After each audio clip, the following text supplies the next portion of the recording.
ఏ గ్రామంలో చూసినా ఏ మండలంలో చూసినా కూడా తాగునీటి సమస్య చాలా తీవ్రంగా ఉంది.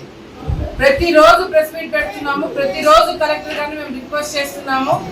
ఎందుకు వీళ్ళు ఎమ్మెల్యేలుగా ఉండి ఎవరిని ఉద్ధరించినట్టు, వీరు ఎమ్మెల్యేలుగా వైసీపీ నాయకులు గెలవడము కేవలము వాళ్ళ జోబులు నింపుకోవడమే తప్ప ప్రజలకు ఉపయోగపడే కార్యక్రమాలు ఏవి చేయలేదు, చేత కాదు. ఈరోజు వాలంటీర్లు తిరిగితే చాలు, వాలంటీర్లు ఎండలో తిరిగి వాళ్ళ ఉద్యోగాలు కూడా పరంగా పెట్టుకొని వాళ్ళు ప్రచారం చేస్తారు మా కోసం అని చెప్పి ఇళ్లలో కూర్చుంటున్నారు. ఈరోజు వాలంటీర్లు కూడా మీరు తెలుసుకోవాలి. ఈరోజు మిమ్మల్ని పరంగా పెట్టి మీ ఉద్యోగాలు పరంగా పెట్టి ఏదైతే 5,000 కోసం మీరు ఏదైతే చాకరీలు చేస్తున్నారో ఆ ఉద్యోగం కూడా మీకు లేకుండా చేయడానికి ఓపెన్ గా వైసీపీ నాయకులు మీరు రాజీనామా చేసి మా కోసం ప్రచారం చేయండి, మీకు మేము వచ్చినట్లు ఏదైనా ఘనకారం చేస్తామని చెప్పి తప్పుడు మాటలు మాట్లాడుతున్నారు. రేపు మీరు వచ్చేది లేదు, మీరు చేసేది లేదు. పాపం ఎవరైతే మిమ్మల్ని నమ్ముకొని ఇప్పుడు రాజీనామా చేసుకొని వైసీపీ నాయకుల కోసం ప్రచారం చేస్తున్నారో ఉన్న ఉద్యోగం కూడా పోతారు. వాళ్ళు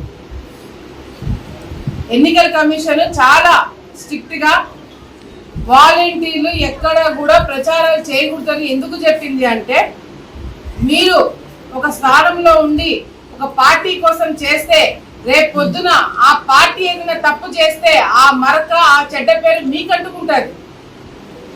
రేపు పొద్దున ప్రజలు మిమ్మల్ని వచ్చి పట్టుకుని అడుగుతారు, నువ్వేమో అట్లా చెప్తివి, వాలంటీర్లను నమ్మితే మాకేంది అని చెప్పి మీళ్ళ కాడికి వస్తారు. అది గమనించండి.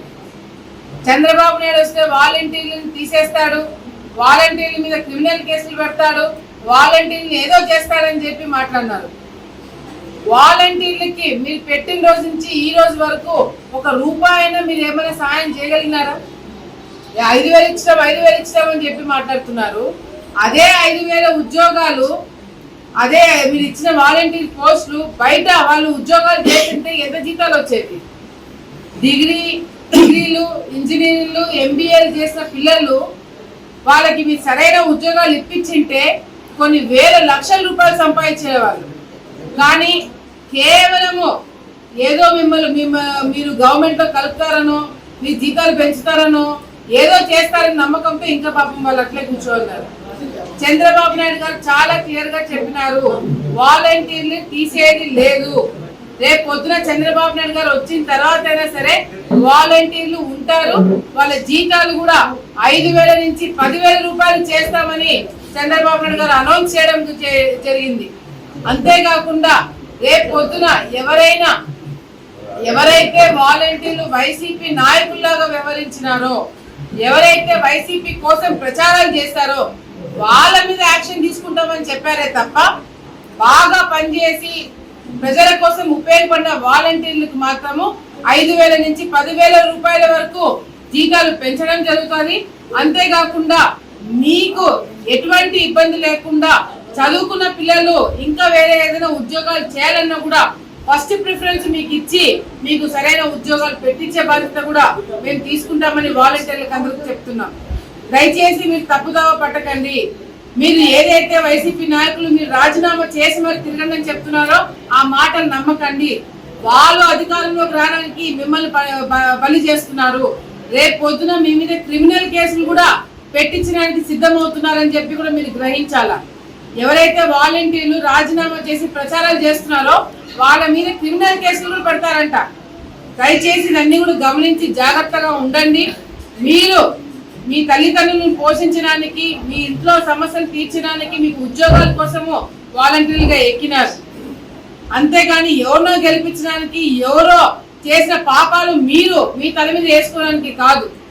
సో దయచేసి మీరు ఈ ఎన్నికలకి ప్రచారానికి దూరంగా ఉండండి. మీ వేసే ఓట్లు మీకోసము, మీ అభివృద్ధి కోసం, మీ ఇంట్లో వాళ్ళ కోసము వేయాలని చెప్పి కూడా సందర్భంగా తెలియజేసుకుంటూ మరొకసారి ప్రజలందరూ కూడా మీకు పనిచేసే వాళ్ళకి, పలికే వాళ్ళకి, కష్టపడే వాళ్ళకి ఓట్లు వేసి గెలిపించండి. ఈ రాష్ట్ర భవిష్యత్తు, పిల్లల భవిష్యత్తు కోసము ఓట్లు వేయండి. యువత ఈరోజు తప్పుదావ పడుతున్నారు. ఎంతో మంది యువత డ్రగ్స్ తీసుకొని ఈరోజు ఇళ్ల నుంచి బయటికి రాలేని పరిస్థితి. దయచేసి ఇవన్నీ కూడా తల్లిదండ్రులు ఆలోచించుకొని విశాఖపట్నంలో ఎక్కడో డ్రగ్స్ దొరికింది, ఆలగడ్డకి ఏం సంబంధం అని అనుకోకండి. విశాఖపట్నంలో దొరికిన డ్రగ్స్, గతంలో వచ్చిన డ్రగ్స్ కూడా ఇవన్నీ ఈరోజు ఆలగడ్డ కాదు కదా, చివరి మూల గ్రామాలకు కూడా డ్రగ్స్ అందజేసే పరిస్థితి కనపడుతుంది. సో దయచేసి ఇవన్నీ కూడా గుర్తు పెట్టుకుని తల్లిదండ్రులు అప్రమత్తంగా ఉండండి. మీ పిల్లలు ఏం చేస్తున్నారు, ఎక్కడికి పోతున్నారు ఒక గంట కనపెట్టండి. ఈ రోజు మీ పిల్లల భవిష్యత్తు, రాష్ట్ర భవిష్యత్తు గ్యారంటీగా మేమందరం కూడా ఉంటామని చెప్పి కూడా తెలియజేసుకుంటూ సైకిల్ గుర్తుకు ఓటేయాలని చెప్పి కూడా ప్రజలందరూ కూడా నేను కోరుకుంటున్నాను.